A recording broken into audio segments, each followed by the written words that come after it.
Alright, so I'm not going to guarantee you that this will be a continued segment, so don't get too attached.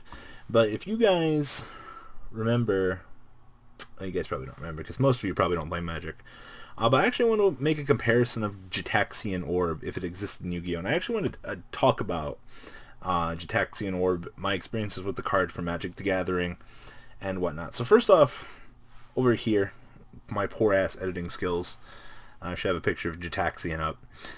But it's pay a blue or pay 2 life. If you guys understand anything about Magic, pay 2 life is irrelevant as fuck. Look at your opponent's hand and then draw a card.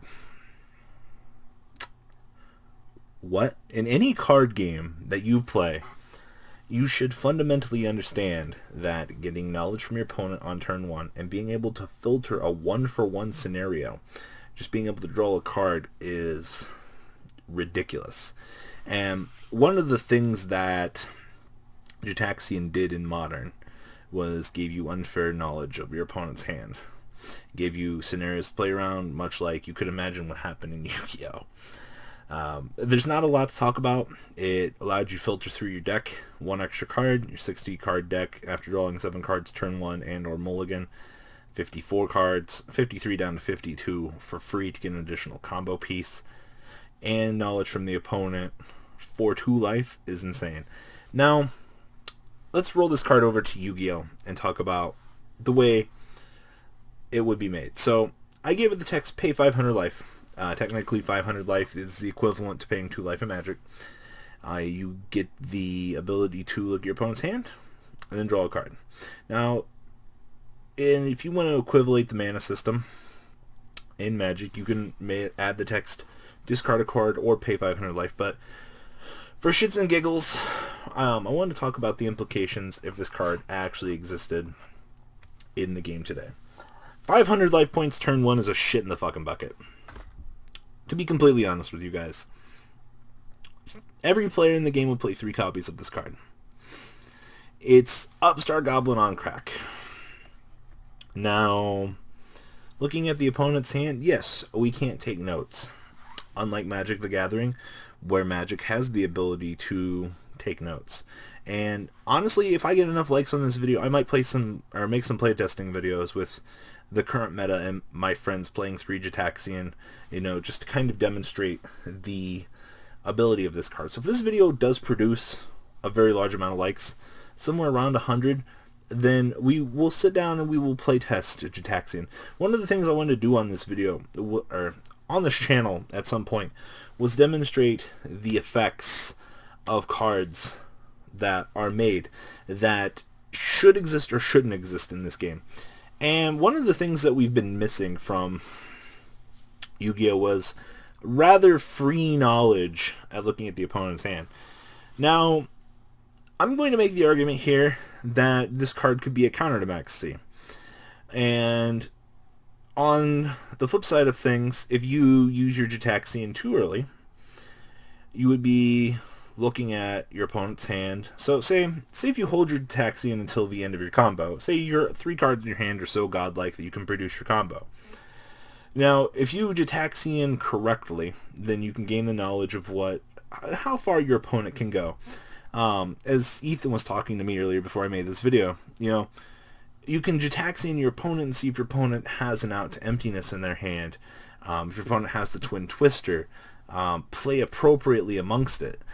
And a card that you could play 3 of is insane, but a lot of players in this game take for granted, I guess, how much information being able to look at the first 5 cards of the opponent's hand. Now, this card does not interact very well with that, because 1, we don't have the ability to take notes. Number 2, how long is an appropriate amount of time to look at the opponent's hand? If you're a Yu-Gi-Oh player, you can just flash your hand to your opponent, and that might be enough information. What if your opponent wants to read a card from your hand because they're not fully aware of everything that your deck does? This card could be a good balance to the already hindering drawing one card. Not drawing a card. Who am I kidding? Going first is fucking good in Yu-Gi-Oh!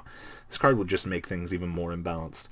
Now, these are all the aspects of looking at the hand. We haven't even talked about the fact that your 40 card deck goes down to 37 cards.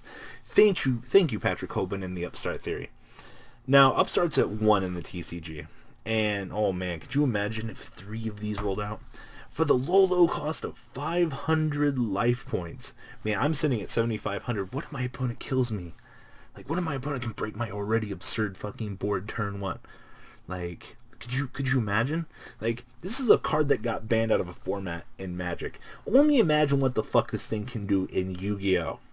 And I might be shooting an extremely large hoop here when I'm talking about this and saying that this would be a banned card. It would exist one format.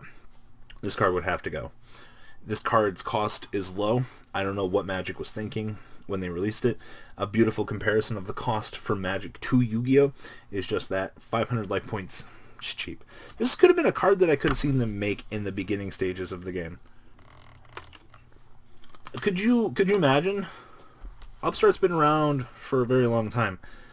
If a card like Gitaxian existed in fucking Yu-Gi-Oh! In the early stages, it would be absurd. And the fact that I can't stress enough how much multi-purpose cards in our game are extremely important to you guys. Being able to have cards that do 2 things. And a card that is such low costed as simply just 500 life points. Being able to gain knowledge of your opponent's hand and being able to self-replace yourself in a 1-for-1 exchange. Yeah, this card would just fucking burn it all. Now, let's talk about the potential pricing of this card, if this card actually existed in today's metagame. This was a common, and still somehow existed. You'd be looking, say if it was Upstart. I mean, hell, Upstarts at their prime were pushing $8 to $9. This card's better than that.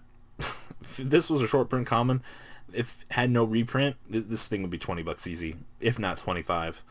I might be shooting very fucking high there, but you have a self-replacement filtering card. You have a card that gives you knowledge of your opponent's hand. Yes, note-taking is not allowed in Yu-Gi-Oh! They'd probably have to go and revisit the rules in the proper amount of time to give your opponent a window of opportunity to look at your hand, things like that. If someone wants to read something, honestly, if someone's asking you to read something in your hand, if they don't understand the current amount of game, then they're probably doing it to remember things in your hand. It's kind of like when you go to locals and you ask your opponent which face downs they got from the Metal Foes. It's not really common knowledge once they're set. I mean, I don't know the ruling to date at the moment, but most people at my locals will show their opponents what they got before the turn ends, just as a reminder. It's like after resolving Gitaxian and resolving your entire board, asking your opponent, hey, what was in your hand again? Like, locals, I guess I'd be okay, but competitively, no. But this card would have to have at least 3 prints if it was still legal in today's game. It would probably be a super from an Astro Pack. It would probably be a common in the original printing, because common staples such as this would have to be that. And probably a couple hollows, but max rarity you'd be pushing 25, 30. But if this card came to the game as it is now, then it definitely would be banned after a short amount of time, because this is too much of a good generic card. This card is better than Upstart Goblin in every way imaginable. You can argue paying 500 life hurts this card, I guess, if you're going to be ignorant to how amazing this is. And being able to play a combo deck like Metal Foes and just get the opening knowledge of your opponent's hand is truly unfair. So, this card is 10 out of 10. Like, I could have fucking fireworks go off right now and just tell you how amazing of a staple this would be. Wouldn't even be funny. But I'm not that good at video editing, so I apologize. It's not going to happen. But it's just that. So, to those of you guys that stuck through this, if you guys want to see us play some Gitaxians in Yu-Gi-Oh!, leave a comment down below, like this video. Obviously, A lot of people probably aren't going to like this segment. A lot of people are going to be like, why the fuck are you wasting your time with this? Why do we care? Why do we care about fake cards? Yu-Gi-Oh could very well fucking pull something out of their ass and do this. This would not be a bad thing for the need to make generic cards. I mean, this is a perfect example. It's a card that needs to be banned. We know that. But, I mean, Yu-Gi-Oh hasn't done anything like this. I mean, Konami learned in the early stages that cards that look at the opponent's hand to give you knowledge are very bad for the game. And I believe Gitaxian's been around for a while in Magic. From a time where you could pay life for cards. So, there's absolutely no reason that Konami wouldn't look back on this and say, we're not going to make this, or pay 1,000 life points to do this. It's all about the equivalencies, but pay 500 is just too damn cheap. I think even paying 1,000 for an effect like this would be very good, in my opinion. But it all depends on the formats, and it all depends on the player bases, and things like that. But yeah, guys, obviously, this is my make a card, my segment. You guys tell me if something like this existed, how broken it would be. I'm expecting, honestly, in the comment section, one of the first things I'm going to see is, why the fuck would they make this card? My friend tried to tell me I should troll people and make this as a reveal card from Raging Tempest, but I really don't want to do that to you guys, because I like you guys too much. But, man, guys, tell me what you think. Imagine if this was Yu-Gi-Oh! Imagine how stable-tastic this would be. Imagine how expensive this would be. People buy packs just to pull these if they were commons, because they'd be expensive. And then once it sets out of print, you're like, why the fuck is this $5, $10? Alright, guys, I'm out. Peace. I hope you guys enjoyed this video. Please thumbs up this video to show your support, and please check out Vanguard 40 for Cardfight Vanguard, kohl Games for miscellaneous trading card games, and No Limit Gaming for a brand new series of Yu-Gi-Oh videos. Thanks for watching.